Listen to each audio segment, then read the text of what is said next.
Hello students, let's see this question. The question says the correct order of increasing H3O positive यानी कि hydronium ions की concentration को increasing order में set करना है in the following aqua solution. ये aqua solutions दिए हैं, ठीक है। अब देखिए H प्लस आयंस की इंक्रीजिंग ऑर्डर में लगाना है, यानी कि सबसे कम H प्लस आयंस है, ज्यादा की तरफ में आपको ज्यादा के क्रम में बढ़ना है। अब हमारे पास सॉल्ट्स होते हैं आपके वेराइटी के, ठीक है। सॉल्ट्स आपके बन सकते हैं अगर आपका न्यूट्रल सॉल्ट है।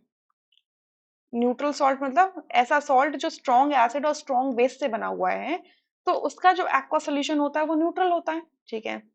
एसिडिक सॉल्ट कब बनता है? जब वो स्ट्रॉन्ग एसिड और वीक बेस से बनता है, ठीक है। स्ट्रॉन्ग एसिड और वीक बेस से बनता है, तो वीक बेस क्या रिलीज करेगा? कैटायन रिलीज करेगा। वीक बेस क्या करेगा? कैटायन रिलीज करेगा। और वो कैटायन क्या करता है आपका? वाटर के साथ इंटरेक्ट करके कैटायनिक हाइड्रोलिसिस देता है, राइट। सो आप देखिए यहाँ से एक एग्जांपल ले लेते हैं कि अगर आपने कोई एक क्या ले लिया, कैटायन ले लिया, ठीक है। कैटायन ले लिया, ये कैटायन क्या करेगा? वाटर के साथ रिएक्ट करेगा, ठीक है। और ये कैटायन जब वाटर के साथ रिएक्ट करेगा तो कैटायनिक हाइड्रोलिसिस देगा और क्या बना देगा? COH बना लेगा, plus H plus ions release कर देगा। अब क्योंकि ये कैटायन किसका था? वीक बेस का था, ठीक है। तो इस वीक बेस के कैटायन ने वाटर का हाइड्रोलाइज करके सोल्यूशन में क्या रिलीज कर दिए? H प्लस आयंस रिलीज कर दिए। इस वजह से सोल्यूशन कैसा हो गया? एसिडिक हो गया, ठीक है। और बेसिक सॉल्ट कब बनता है?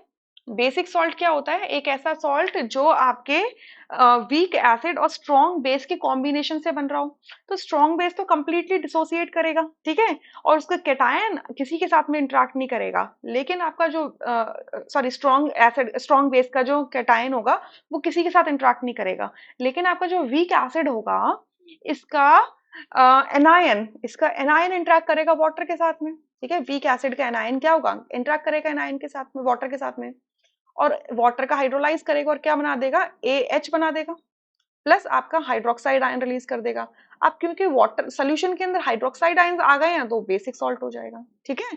सो सॉल्ट्स एसिडिक और बेसिक क्यों कहलाते हैं? क्योंकि सर्टेन कैटायंस या सर्टेन एनायंस वाटर का हाइड्रोलिसिस कर देते हैं और सॉल्यूशंस के अंदर H प्लस या फिर हाइड्रोक्साइड आयंस रिलीज कर देते हैं, ठीक है। सो अब हमें यहाँ से देखना है, देखिए यहाँ से क्या है? H2S है। H2S क्या है? एसिड है, क्योंकि इसमें कैटायन क्या है? H पॉजिटिव है। जब भी किसी एक फॉर्मूला के अंदर कैटायन H पॉजिटिव होता है तो वो सॉल्ट नहीं होता, वो एसिड होता है। तो ये क्या रिलीज करेगा? H प्लस आयंस रिलीज करेगा, ठीक है। H2SO4 में भी H प्लस आयंस रिलीज होंगे, ठीक है। NaCl में कैटायन आपका Na पॉजिटिव है जो कि एक स्ट्रॉन्ग बेस का कैटायन है, और HCl क्या है? और क्लोराइड क्या है? एक एनायन जो कि स्ट्रॉन्ग एसिड का एनायन है। तो दोनों ही क्या करेंगे? वाटर के साथ इंटरेक्ट नहीं करेंगे और इसका सोल्यूशन कैसा होगा? न्यूट्रल, ठीक है, इसका न्यूट्रल होगा। NaNO2 के अंदर सोडियम कैटायन रिएक्ट नहीं करेगा वाटर के साथ में, क्योंकि ये कैटायन किसका है? स्ट्रॉन्ग बेस का है। लेकिन NO2 नेगेटिव क्या है? एनायन है किसका? एक वीक एसिड का। तो ये वाटर के साथ रिएक्ट करेगा और सोल्यूशन को कैसा बना देगा? बेसिक बना देगा। एनायंस सोल्यूशन को बेसिक बनाते हैं और कैटायंस एसिडिक बनाते हैं, ठीक है।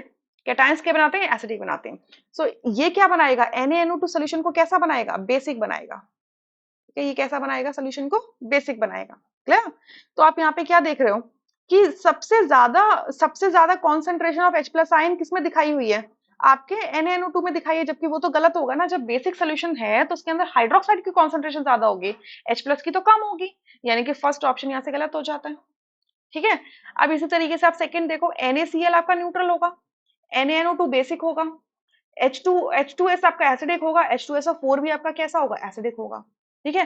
तो अब अगर आप क्या देख रहे हो कि न्यूट्रल के अंदर H प्लस आयन सबसे कम बताए हैं, ठीक है, और आपके बेसिक सोल्यूशन के अंदर H प्लस आयन उससे ज्यादा बचाए हैं, जबकि गलत है। न्यूट्रल के अंदर H प्लस आयन और हाइड्रोक्साइड आयन दोनों बराबर होंगे, लेकिन बेसिक के अंदर आपके H प्लस कम होंगे और हाइड्रोक्साइड ज्यादा होंगे, ठीक है। तो यानी कि ये सेकेंड ऑर्डर भी क्या हो गया? गलत हो गया, क्लियर। और हमें पता है कि H2SO4 जो है वो स्ट्रॉन्ग एसिड है इन कंपैरिजन टू H2S। सो इस वजह से ये वाला इतना वाला पोर्शन तो बिल्कुल सही दिया है कि H2SO4 के अंदर ज्यादा कैटायंस होंगे, ज्यादा सॉरी प्रोटॉन्स होंगे, राइट। अब थर्ड में देखो, NaNO2 क्या बेसिक है, क्लियर। HCl न्यूट्रल है तो बेस के अंदर H प्लस आयन सबसे कम होंगे, सो सही लिखा है। फिर न्यूट्रल के अंदर होंगे, फिर H2S के अंदर होंगे क्योंकि वो एक स्ट्रॉन्ग बेस है, स्ट्रॉन्ग एसिड है। और H2SO4 के अंदर सबसे ज्यादा लिखे हुए हैं क्योंकि वो उससे भी ज्यादा स्ट्रॉन्ग एसिड है। सो थर्ड ऑप्शन बिल्कुल करेक्ट है। फोर्थ वाला देखो यहीं पे गलत हो जाता है कि आपका एसिड है H2S, इसके अंदर सबसे कम दिखा दिए H प्लस आयन, लेकिन बेस के अंदर उससे भी ज्यादा दिखाए हुए हैं, तो इस वजह से फोर्थ ऑप्शन गलत हो जाता है।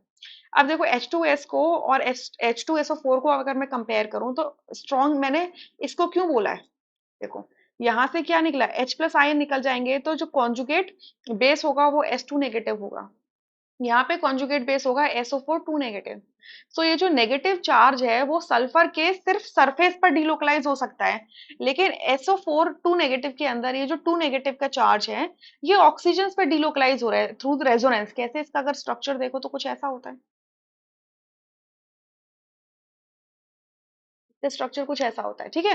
तो ये जो नेगेटिव चार्ज है ये डिलोकलाइज हो रहा है, ठीक है, from oxygen to another oxygen via sulphur, clear. और सल्फर के पास वेकेंट डी ऑर्बिटल भी होता है। तो नेगेटिव चार्ज बहुत ज्यादा अच्छे तरीके से स्टेबलाइज हो रहा है, तो कॉन्जुगेट बेस बहुत ज्यादा स्टेबल है, इस वजह से इसका जो एसिड होगा वो ज्यादा स्ट्रॉन्ग होगा।